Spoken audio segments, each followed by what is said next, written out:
आइए पढ़ते हैं स्वर संधि। संधियों का पहला भेद है स्वर संधि। स्वर संधि अर्थात दो निकटतम स्वरों के मेल से होने वाले विकार को स्वर संधि कहते हैं। इसके उदाहरण हैं सिंपल, विद्यालय, देवालय,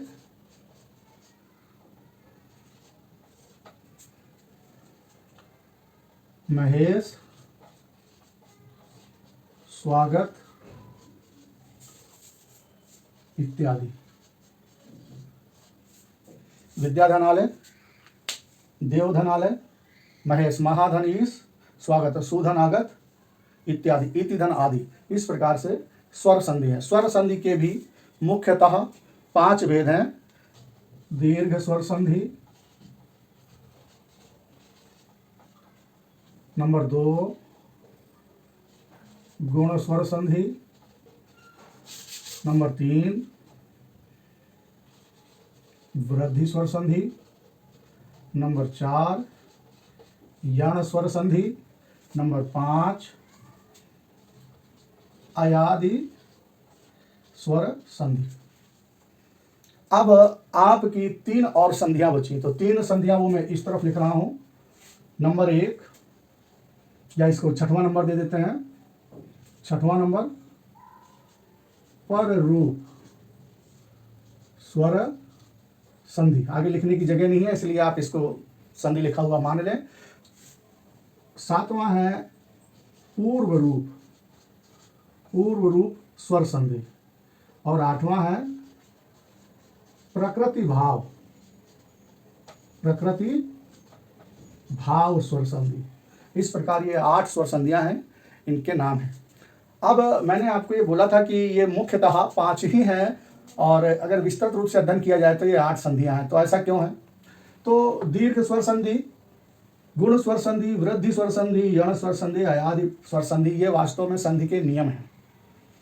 और ये 3 संधियां, पररूप स्वर संधि, पूर्व रूप स्वर संधि, प्रकृति भाव स्वर संधि, ये स्वर संधियों के अपवाद हैं, नियमातिरेक हैं, इनके उल्लंघन हैं, इनके अपवाद हैं कि कहाँ पर ऐसी स्थिति पैदा हो जाएगी कि ये 5 स्वर संधियां वहां पर प्रभावी नहीं होंगी। तो वृद्धि स्वर संधि का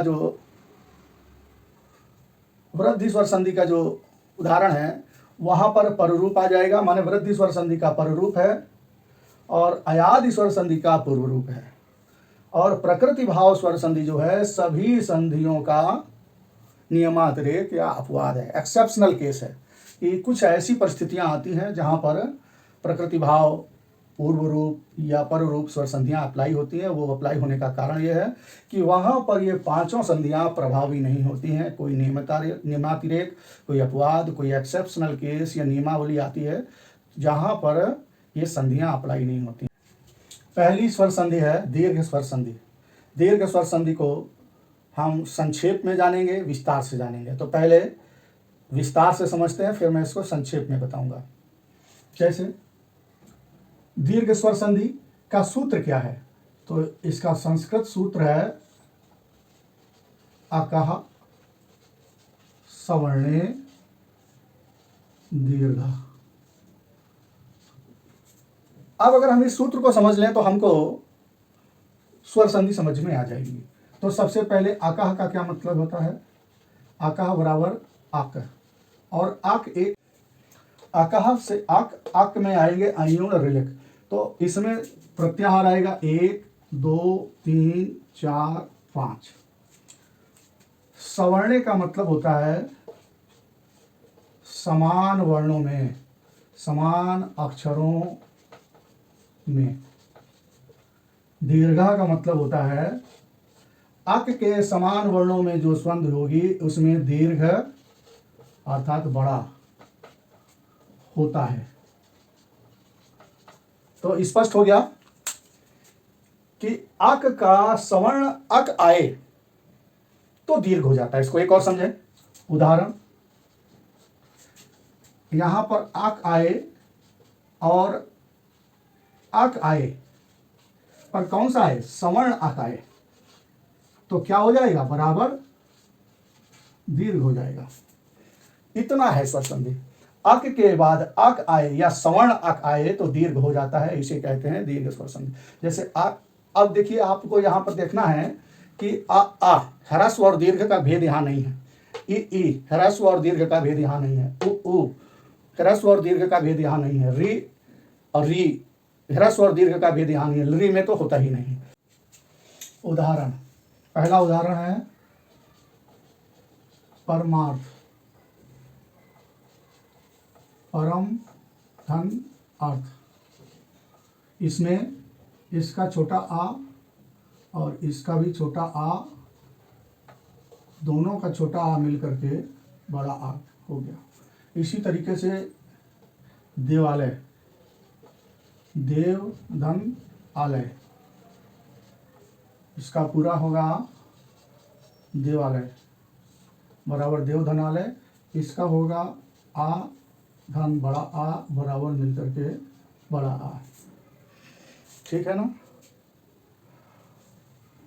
अब आता है महाशय, बराबर होगा महा धन आशय बराबर महाशय दीर्घ आ प्लस दीर्घ आ बराबर दीर्घ आ। इस प्रकार से मैंने तीनों स्थितियों का उदाहरण आपको दिया कि आगे दीर्घ हो सकता है, पीछे भी दीर्घ हो सकता है, आगे भी दीर्घ हो सकता है, पीछे भी दीर्घ हो सकता है। आगे ह्रस्व होगा और पीछे भी ह्रस्व होगा, या आगे या पीछे में से कोई ह्रस्व या दीर्घ हो, तो दोनों मिलकर के सभी स्थितियों में दीर्घ ही होते हैं। अगला उदाहरण देखते हैं।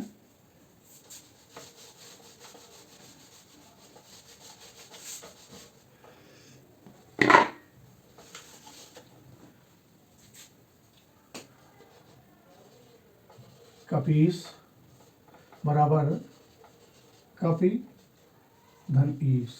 इसमें भी आप देखेंगे तो ई और दीर्घ ई दोनों मिला करके दीर्घ ही बनते हैं। ऐसे ही कपींद्र एक या मुनीन्द्र हो सकता है। एक उदाहरण है मुनीन्द्र, इसका होगा मुनि धन इंद्र। इसमें भी संधि होगी छोटी ई या ह्रस्वी दोनों मिला करके दीर्घ ही बन गई। तो ये आपका अगला उदाहरण है। अब ई के बाद ऊ का उदाहरण ले लेते हैं।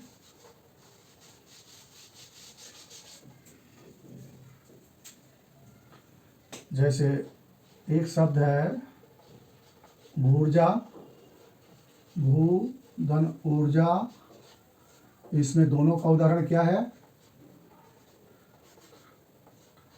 दोनों का ही दीर्घ प्लस दीर्घ बराबर दीर्घ हो। इसी तरीके से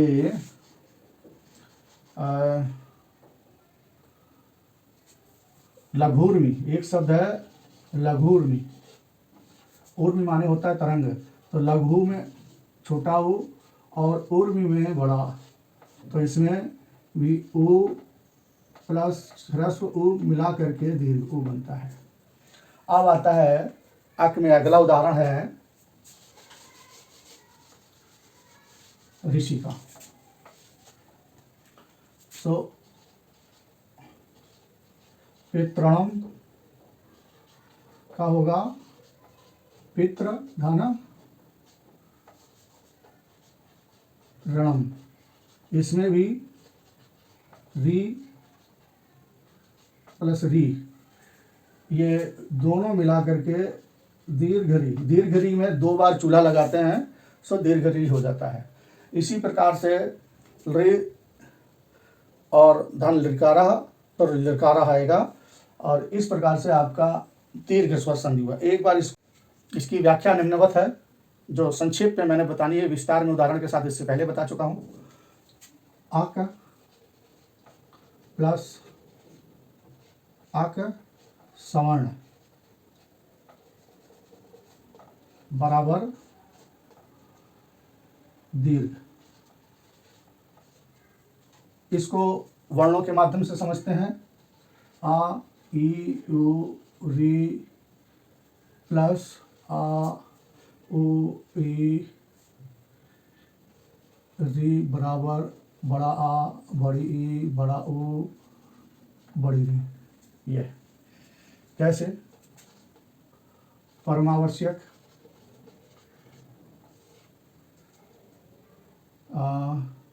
दिनावकाश